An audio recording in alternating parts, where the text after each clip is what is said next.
나누겠습니다. 우리 성도님들은 혹시 몇 살까지 사실 것 같으세요? 예. 저는 이제 얼마 전에 어떤 음식을 먹고 제가 한 100살까지 살 거라고 생각했는데요. 이제 그 음식 이름이 백세 삼계탕이었습니다.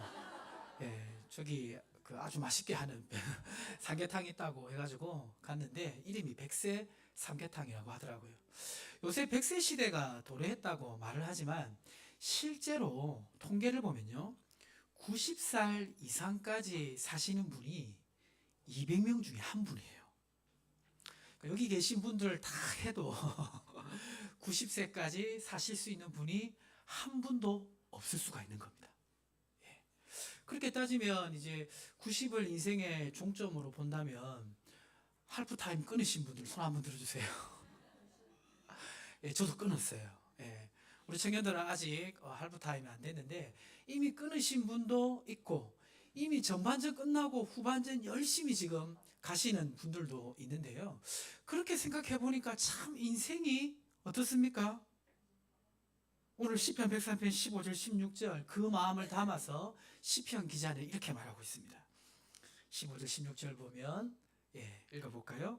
인생은 그날이 풀과 같으며 그 영화가 들의 꽃과 같도다. 그것은 바람이 지나가면 없어지나니 그 있던 자리도 다시 알지 못하거니와. 인생은 그날이 풀과 같이 잠시 있었다가 사라지는 그런 짧은 또 허무한 것이라고 성경에서 말씀하고 있습니다. 어떻게 보면 70년, 아까 우리 지휘자님 80년까지 사신다고 하셨는데 그것도 사실 적은 시간은 아닌데 왜 이렇게 풀과 같이 짧다라고 성경에서 말하고 있는 것일까요? 그것이 시편 90편 6절과 7절에 보면 이렇게 말하고 있는데요. 볼륨 조금만 더 올려주십시오. 푸른 아침에 꽃이 피어 자라다가 저녁에는 시들어 마르나이다. 우리는 주의 노에 소멸되며 주의 분내심에 놀라나이다. 여기 보니까 우리 인생이 무엇에 소멸된다고 말하고 있죠? 주의 노와 주의 분내심에 놀란다라고 말을 하면서 인생이 70년, 80년 긴 것 같아도 사람은 누구나 영원히 살기를 원합니다. 그렇기 때문에 그 시간이 사람에게는 굉장히 짧게 느껴지는 거예요. 때로는 인생이 꽃이 피듯이 아름답게 빛나는 인생의 순간도 있습니다. 그렇지 않습니까? 인생이 허무한 것 같아도 그래도 꽃이 피는 것처럼 뭔가 아주 화려하고 멋있는 순간이 있기도 하잖아요. 혹시 지금 그러한 시간을 지나는 분 있으십니까? 그런 분은 삼계탕 사시기 바랍니다. 그런 분 있으면 좀 사세요. 주변 분들에게 대접도 하시고. 예. 그런데 시편 103편 15절에는 그 꽃과 같이 빛나는 순간도 허무하다고 말하는데 시편 103편 15절에 보니까 인생은 그날이 풀과 같으며 그 영화가 들의 꽃과 같도다. 꽃이 아름답지만 꽃이 피는 순간이 잠시인 것처럼 우리 인생의 전체를 결론적으로 보니까 꽃이 피는 것 같았던 인생의 영화로움과 성취도 무엇과 무엇이라고 성경에서 말하고 있습니까? 수고와 슬픔뿐이라고 성경에서 말씀하고 있습니다. 시편 90편 10절에 보니까 우리의 연수가 70이요 강건하면 80이라도 그 연수의 자랑은 수고와 슬픔뿐이요. 동의가 되세요? 동의가 안 되세요?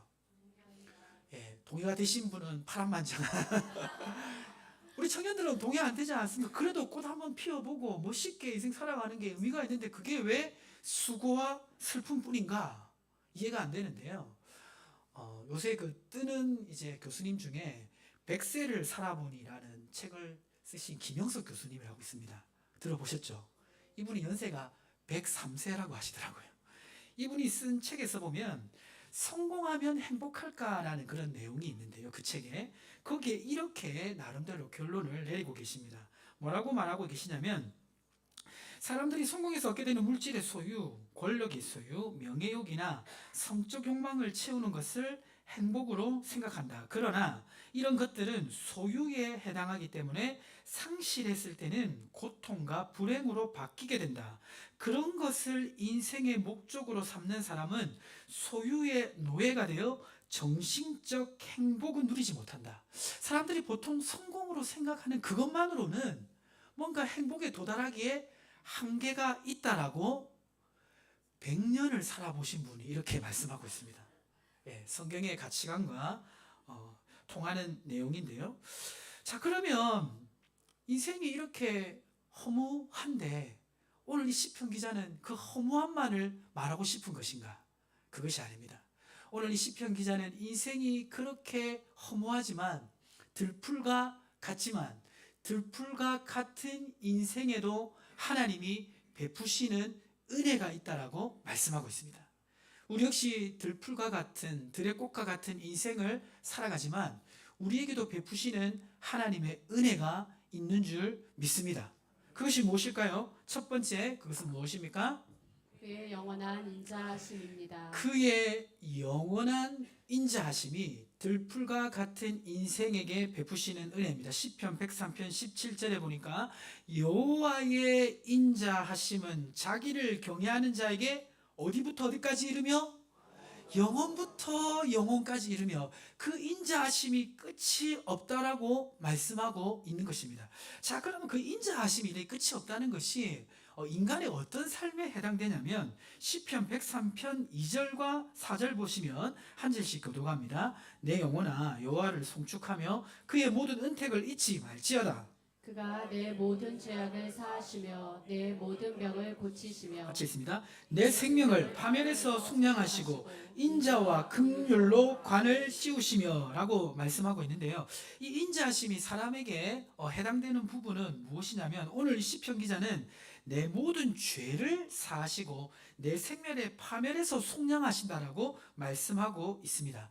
인생은 하나님을 떠난 죄인으로서 살아가기 때문에 이 죄로 말미암은 영원한 심판이 있고 그 죄로 말미암아 인생의 근심과 염려가 있고 진정한 만족이 없다라고 성경은 말씀하고 있습니다. 죄라는 존재가 있을까? 동의가 되실 수도 있고 동의가 안 될 수도 있는데요. 이 죄라는 존재는 우리 인생 앞에 분명하게 나타나지 않습니다. 그러나 무엇처럼 숨어 있습니까? 복병처럼 숨어 있다가 결정적인 순간에 나타납니다. 인생에는 재밌는 것도 많고 하고 싶은 것도 많고 성취할 것도 많습니다. 분명 하나님이 그러한 축복을 인생에게 주셨습니다. 그런데 죄는 이 모든 것을 망가뜨렸습니다. 죄를 인식하지 않고 살아갈 때는 죄와 그 결과가 보이지 않습니다. 그러다가 어느 순간 인생은 죄와 그 결과를 맞닥뜨리게 됩니다. 어떻게 맞닥뜨리냐면 죽음에 대해서 진지하게 한 번도 생각해 보지 않다가 어느 날 죽음이 나에게 진짜 찾아올 수 있다고 느낄 때 인생은 갑자기 허무해집니다. 그리고 가까이 사랑하던 사람이 갑자기 그러한 시간을 맞이했을 때 동일하게 우리는 경험합니다. 질병 역시 마찬가지입니다. 건강하게 살아가던 사람이 건강하게 즐겁게 살다가 심각한 질병에 갑자기 걸릴 수도 있는 것입니다. 그럴 때 우리는 인생의 허무함을 느끼게 됩니다. 그리고 사랑하는 사람과 좋은 관계 속에 있다가 어느 날 배신이라는 것을 경험할 때도 마찬가지입니다. 김영석 교수님의 말씀처럼 또 어떤 것을 소유해서 행복을 누릴 것 같았는데 그 소유한 것 때문에 또 불행해지기도 합니다. 이것이 바로 죄와 그 결과를 맞닥뜨리는 순간입니다. 사실 인생의 근본적인 문제는 바로 이 죄에 있습니다. 그런데 이 숨겨진 죄의 원인을 모르고 살면 인생은 뭐와 같습니까? 인생은 출구 없는 미로와 같습니다. 뭔가 길을 찾긴 찾는데 헤매다가 끝나는 출구 없는 미로와 같은 인생을 살아가게 됩니다. 그런데 인생이 그렇습니다. 인생이 들의 풀과 꽃과 같다는 것은 그렇게 짧게 나름대로 의미 있다고 생각하지만 결론적으로 의미 없는 인생을 모두가 살아가게 되는데 그 인생의 진정한 문제가 죄에 있다는 것을 깨달는 것은 하나님의 은혜인 줄 믿으시기 바랍니다. 그게 하나님의 은혜입니다. 그게 주님의 인자하심입니다. 주님의 인자하심은 그 죄를 깨닫게 하실 뿐만 아니라 그 죄를 완전히 용서해 주십니다. 골로새서 1장 13절과 14절 말씀, 자 크게 한번, 특히 조롱이 오시는 분은 더 크게 한번 읽어보겠습니다. 시작. 그가 우리를 흑암의 권세에서 건져내사 그의 사랑의 아들의 나라로 옮기셨으니 그 아들 안에서 우리가 속량함 곧 제사함 받았더라. 원래 사람은 그 죄에서 살다가 죽고 끝이에요.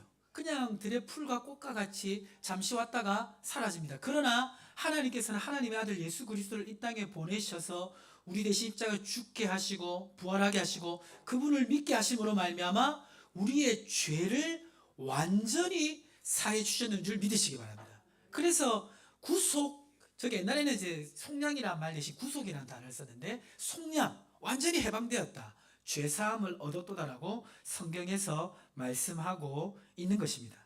이 오늘 시편 기자도 보면 죄와 그 결과물을 맞닥뜨린 사람이에요. 어떻게 할 수 있냐면 시편 103편 3절에 보면 이렇게 말하고 있죠. 103편 3절, 그가 내 모든 죄악을 사하시며, 그 다음에 뭐라고 되어 있습니까?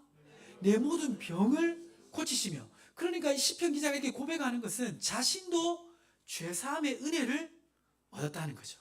그리고 그 죄의 결과물인 병에서 해방된 그런 간증이 있는 것입니다.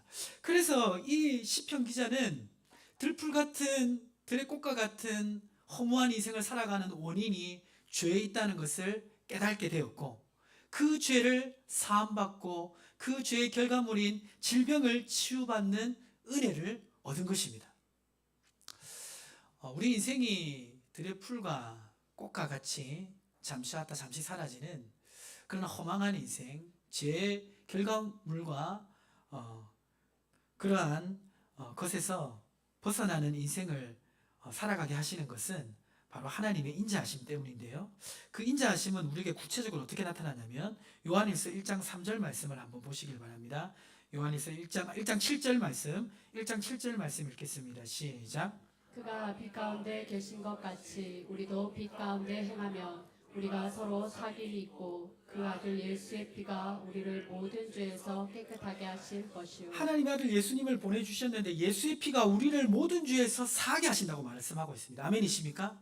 근데 그 사함은 어떤 관계로 우리를 인도하냐면 요한일서 1장 3절에 보니까 우리가 보고 들은 바를 너희에게도 전함은 너희로 우리와 사귐이 있게 하려 함이니 우리의 사귐은 아버지와 그의 아들 예수 그리스도와 더불어 누림이라. 그 죄를 사해 주시는 주님의 인자하심은 우리와 하나님 아버지와의 관계를 열어줍니다. 우리는 죄로 말미암아 허망한 인생을 살 수밖에 없는데 하나님의 아들 예수 그리스도가 우리 죄를 사해 주심으로 말미암아 우리는 영원하신 하나님과 교제할 수 있는 존재임을 믿으시기 바랍니다. 하나님과 교제하면 어떻게 될까요? 영원하신 하나님과 교제하는 그 삶을 살면 인생의 허물을 이기는 힘을 얻게 되는데요. 그 힘을 얻으면 어떻게 되냐면 시편 103편 5절 말씀을 다시 한번 보시면, 자 크게 한번 읽어보겠습니다. 시작. 좋은 것으로 내 소원을 만족하게 하사 내 청춘을 독수리같이 새롭게 하시는도다. 영원하신 하나님과 교제하면 이 세상의 죄와 그 결과물을 이길 수 있는 힘을 주시는 줄 믿으시기 바랍니다. 내 청춘으로 독수리같이 새롭게 하신다. 독수리가 어떻게 하늘을 날아오릅니까? 정말 이렇게 힘있게 날아오르잖아요. 그리고 이 독수리는 폭풍과 이 기후가 좋지 않은 것과 상관없이 그 위에 날아서 창공을 유유히 날아다니는 그러한 새입니다. 영원하신 하나님의 은혜를 힘입은 사람은요, 독수리가 날개치며 올라간 같은 열정을 가지고 살아가게 하십니다. 독수리가 폭풍 가운데서 더 높은 곳에서 비행하듯이 죄의 결과물을 뛰어넘는 힘을 가지고 인생을 살아가게 하시는 줄 믿으시기 바랍니다. 이러한 힘을 얻으시기를 주님의 이름으로 축복합니다. 삼계탕을 먹으면 잠시 힘을 얻지만요, 영원하신 하나님을 만나면 죄와 그 결과물을 뛰어넘을 수 있는 힘을 주시는 줄 믿습니다. 두 번째로 들풀 같은 인생에게 베푸시는 은혜는 무엇이냐면 하나님 백성의 특권을 누리게 하십니다. 무엇을 누리게 하신다고요? 예, 우리 양옆에 계신 분에게 그렇게 외치겠습니다. 하나님 백성의 특권을 누리십시오. 이렇게 외치겠습니다. 하나님 백성의 특권을 누리십시오. 하나님 백성의 특권을 누리십시오. 시편 103편 17절 말씀 우리 청년들만 한번 읽어보겠습니다. 시작. 여호와의 인자하심은 자기를 경외하는 자에게 영원부터 영원까지 이르며 그의 의는 자손의 자손에게 이르리니 곧 그의 언약을 지키고 그의 법도를 기억하여 행하는 자에게로다. 자, 들프 같은 인생에 베푸시는 두 번째는 뭐냐면 하나님의 백성으로서 특권을 누리게 하시는데요. 여기 보니까 그의 의는 자손의 자손에게 이른다라고 말하고 있습니다. 하나님의 의가 대대로 하나님의 백성에게 흘러간다라고 말하는데요. 원래 사람은 죄를 지어서 누구의 소유가 되었냐면 사탄의 지배 아래 있게 되었습니다. 눈에 보이지 않지만 사탄이 있습니다. 사탄이 사람의 죄로 말미암아 사람을 지배하며 살아갑니다. 그런데 하나님의 의를 힘입은 사람은 그것에서 벗어나게 되는데요. 이 하나님의 의는 무엇일까요? 제가 풀어 적었는데 하나님의 의는 무엇일까요? 그것을 우리 남성분들만 한번 읽어보겠습니다.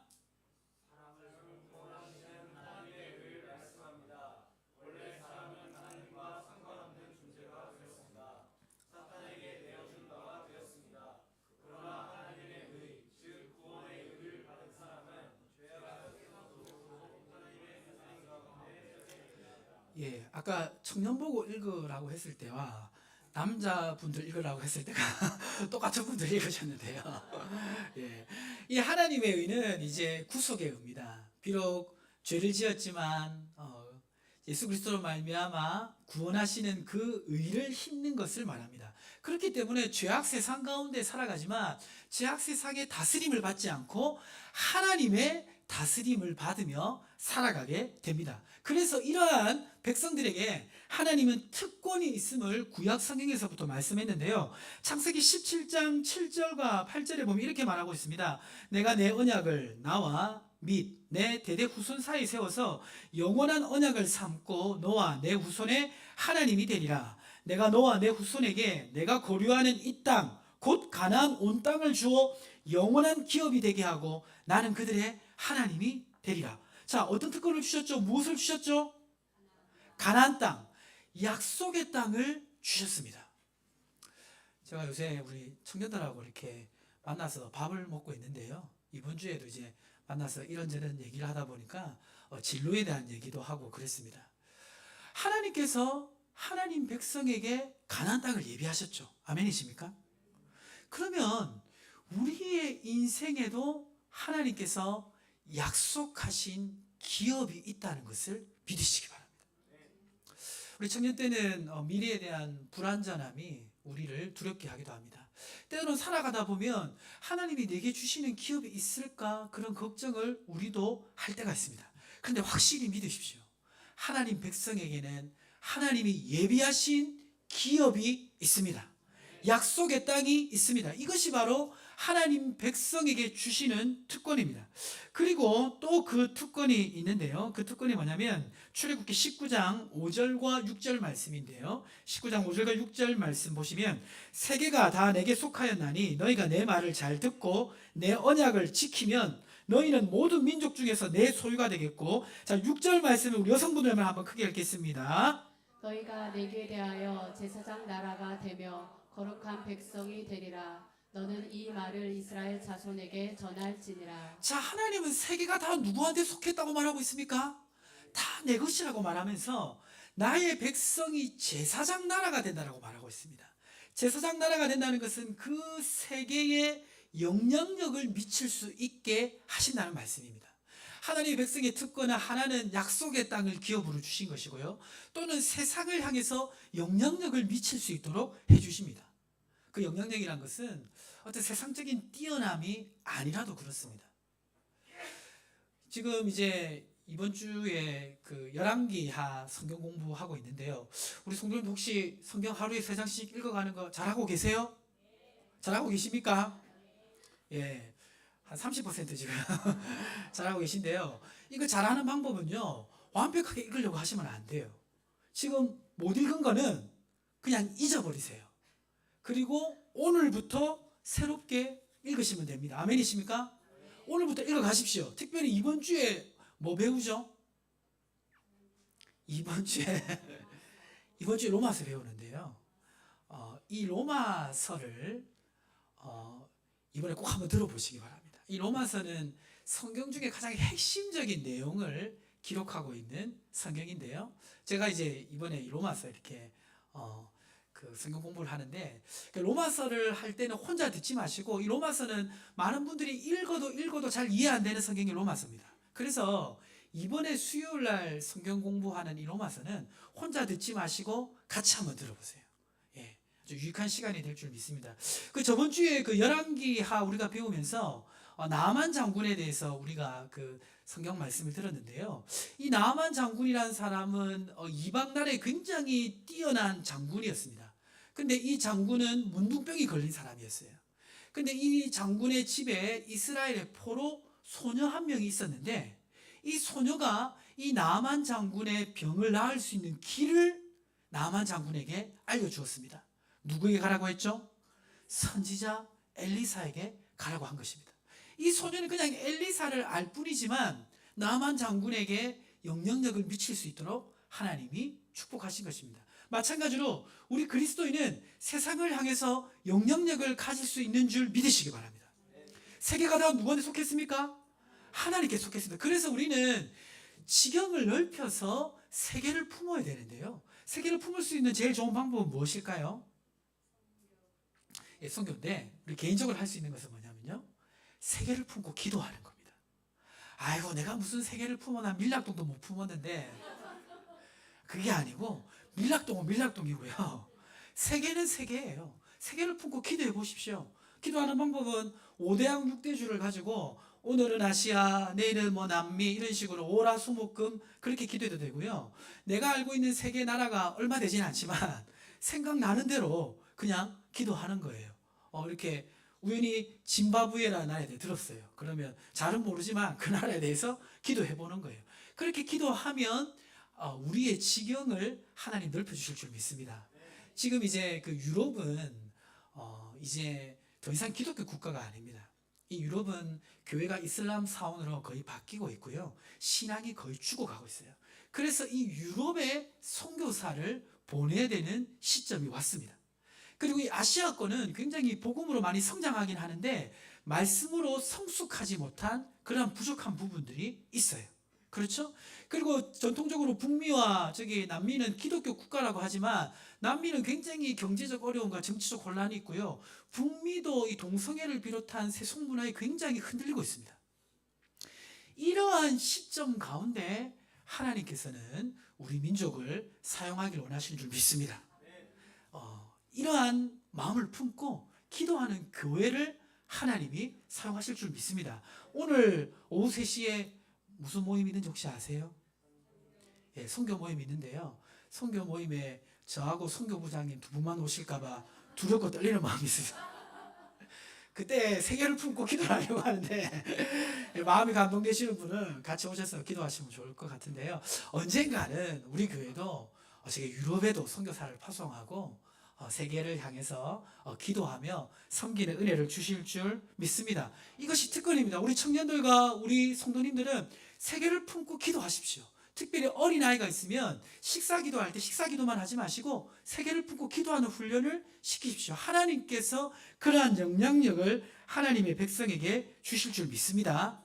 자, 그런데 이러한 특권을 주시긴 하는데 그러한 특권을 그냥 주시는 것이 아니라 출애굽기 17장 10절에 보면 이렇게 말씀하고 있습니다. 출애굽기 17장 10절 말씀 한번 읽어볼까요? 시작. 너희 중 남자는 다 할례를 받으라. 이것이 나와 너희와 너희 후손 사이에 지킬 내 언약이니라. 너희는 폭피를 베어라. 이것이 나와 너희 사이의 언약의 표징이니라. 하나님은 특권을 분명히 말씀하셨습니다. 근데 그 특권이 그 성취되는 그 과정 속에서 해야 될 것은 뭐냐면 하나님 백성답게 살아야 됩니다. 이 할례 언약은 하나님의 백성이라는 것을 몸으로 인치는 그러한 것인데요, 성경에 보면 하나님께서는 하나님의 백성으로 이스라엘 백성을 삼고 나서 그들에게 계명을 주셨습니다. 그 계명이 무슨 계명이죠? 십계명입니다. 근데 이 십계명을 보면 이 십계명은 단순한 법조항이 아니라 하나님 백성답게 살아가는 삶의 전반적인 것을 다 알려주고 있는 말씀입니다. 그래서 그걸 제가 간단하게 한번 정리해 봤는데요. 여기 보시면 제가 앞에 것을 읽을 테니까 뒤에 것을 한번 읽어보세요. 우상 숭배하지 말라.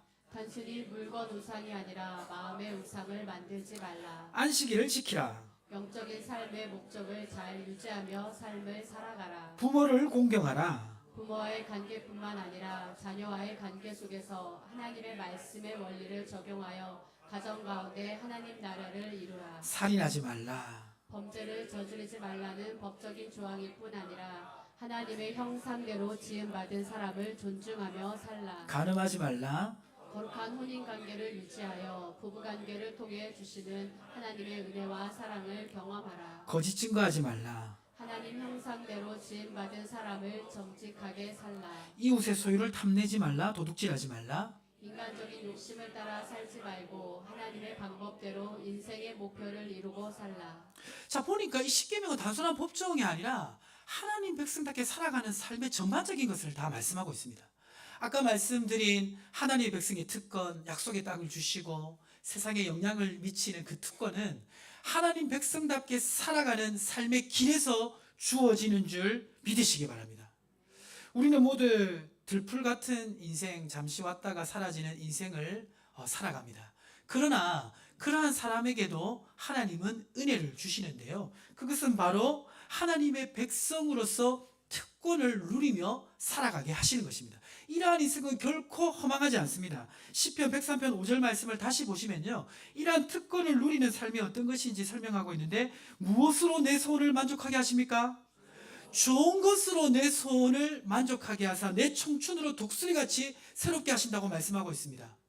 여러분, 지금 어떤 소원이 있으세요? 지금 어떤 소원이 나에게 이루어진다면 나를 행복하게 만드는 것은 무엇입니까? 아파트를 가지고 싶으십니까? 좋은 차를 가지고 싶으십니까? 누가 아멘 하셨죠? 예. 우리 인생에 소원이 있습니다. 그런데 아셔야 될 것은 뭐냐면요, 내 인생의 진정한 소원, 나를 가장 만족시키는 소원은 하나님이 알고 계시다는 걸 믿으시기 바랍니다. 그런데 아까 하나님 백성의 특권을 누리는 삶은 뭐냐면요, 그 좋은 것으로 내 소원을 만족해 하셔서 내 청춘을 독수리같이 새롭게 하시는 인생으로 살아가게 하시는 것입니다. 이 하나님의 백성답게 살아가는 사람에게는요, 하나님이 이렇게 챙겨주시는 것이 있습니다. 야고보서 1장 17절에 보니까 온갖 좋은 은사와 온전한 선물이 다 위로부터 빛들의 아버지께로부터 내려온다고 말씀하고 있습니다. 우리가 인생이 그냥 잠시 왔다 잠시 가고 정말 작은 그러한 인생을 살아가는 것 같지만, 하나님의 백성으로서 특권을 누리며 살아가는 사람에게 하나님은 좋은 것을 주시는 줄 믿습니다. 그래서 독수리같이 새롭게 하시는 인생으로 우리 인생을 인도해 주시는 것입니다. 마지막으로 들풀 같은 인생에게 베푸시는 은혜는 무엇입니까? 같이 한번 읽어보겠습니다. 하나님의 주권 아래 살아가게 하십니다. 마지막으로 들풀 같은 인생에 베푸신 은혜는 하나님의 주권 아래 살아가게 하시는 것인데요. 시편 103편 19절에 보면 여호와께서 그의 보좌를 하늘에 세우시고 그의 왕권으로 만유를 다스리신다라고 말하면서 하나님께서 하나님 보좌에서 세상을 다스린다고 말씀하고 있습니다. 자, 근데 다스리는데 이 다스리는 그 초점이 있습니다. 포인트가 있습니다. 그게 시편 11편 4절에 기록되어 있는데요. 여호와께서 그의 성전에 계시고 여호와의 보좌는 하늘에 있으며 그의 눈이 인생을 통촉하시고 그의 안목이 그들을 감찰하시는도다 라고 말하면서 그 초점이 누구에게 맞춰져 있습니까? 사람에게 맞춰져 있는데 특별히 하나님의 사람에게 맞춰져 있습니다. 아까 제가 말씀드렸죠. 이 세상은 사실 하나님하고 상관없는 그런 세상입니다. 죄로 말미암아 타락했기 때문이죠. 그러나 하나님께서는 은혜를 베푸셔서 그 인자하심으로 우리의 인간의 죄를 사해 주시고 용서해 주셔서 하나님과 교제하도록 하십니다. 그리고 하나님의 백성으로서 특권을 누리며 약속된 기업을 주시고 세상을 향해 영향력을 미치게 그렇게 인도하십니다. 하나님께서는 하나님 보좌 위에서 이렇게 하나님의 은혜를 입은 사람들을 이 세상에서 인도하시고 책임지시는 것입니다. 아멘이십니까? 그것을 깨달은 이 시편 기자는 이렇게 노래하고 있습니다. 시편 103편 20절 한번 읽어보겠습니다. 능력이 있어 여호와의 말씀을 행하며 그의 말씀의 소리를 듣는 여호와의 천사들이여 여호와를 송축하라. 예. 이 시편 기자는 하나님께서 만유를 다스리시고 이 세상을 섭리하시는데 그 섭리하는 그 대상이 바로 자기 자신임을 깨달았습니다.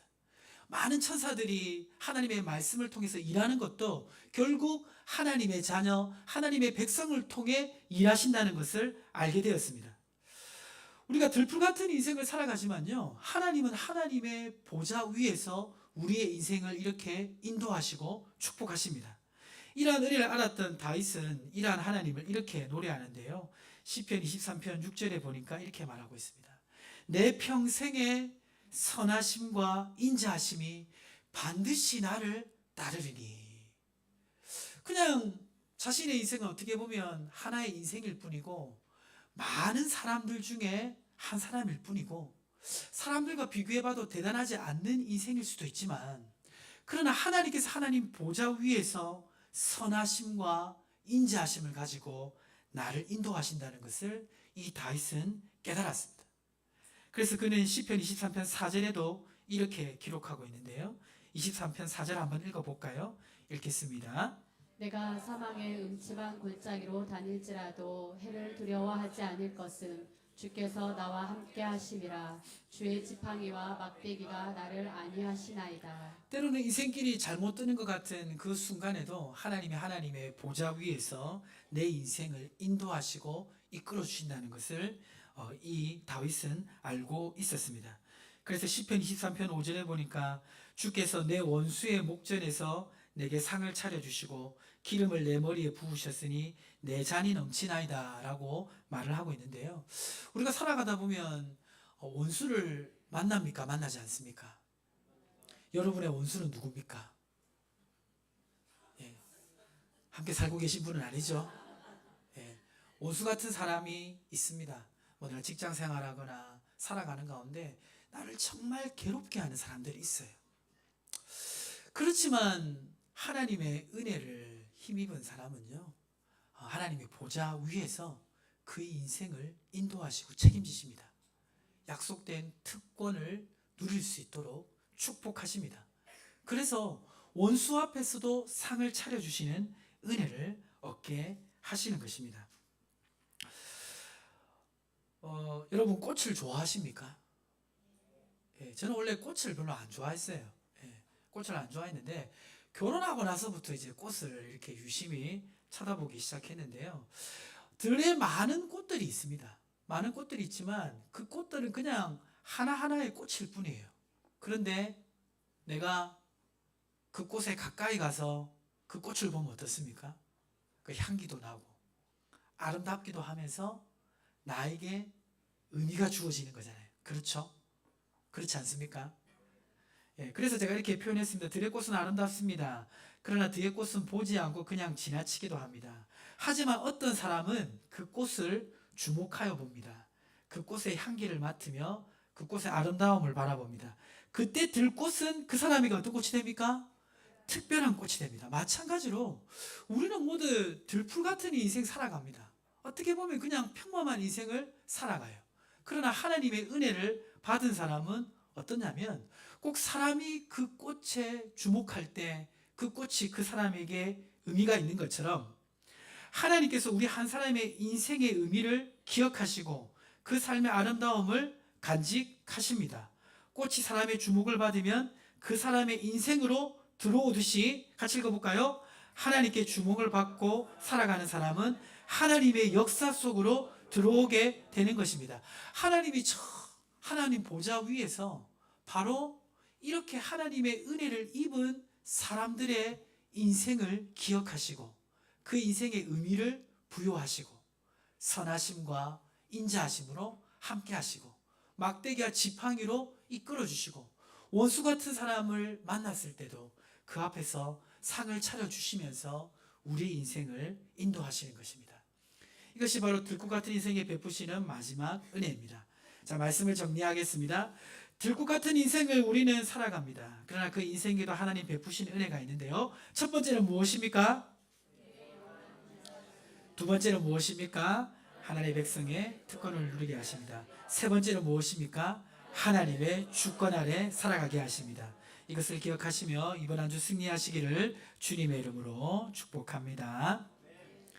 우리 함께 찬양하겠습니다.